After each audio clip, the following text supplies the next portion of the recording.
In La Paz's main square, police raised the Bolivian flag and sang the national anthem. A symbolic gesture as they announced themselves in mutiny against the government and on the side of the protesters.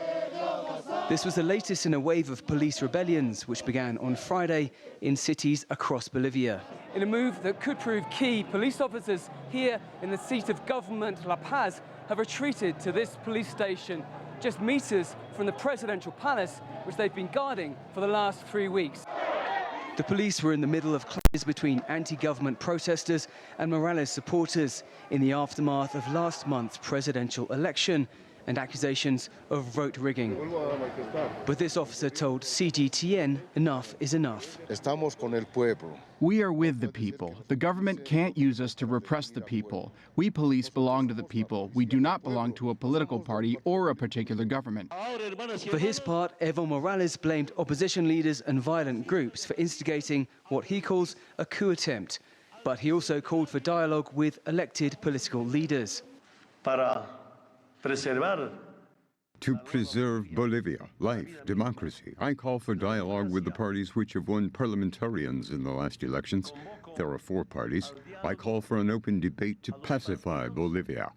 But most have rejected talks. His closest rival in the election race, Carlos Mesa, denied there's a coup.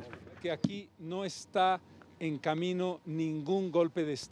is no coup. That is the lie that the government is trying to tell the country and the world. It's not true.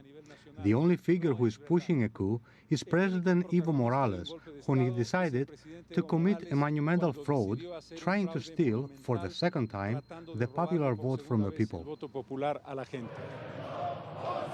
News reports on Saturday showed groups of police in the cities of Tarija, Oruro and Beni joining their colleagues in Santa Cruz, Sucre and Cochabamba.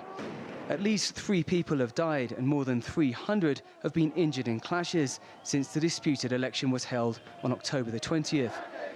But Friday night in La Paz, the mood was one of celebration.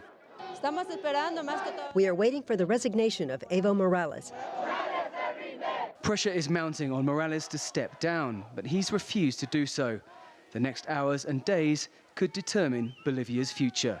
Dan Collyns, CGTN, La Paz.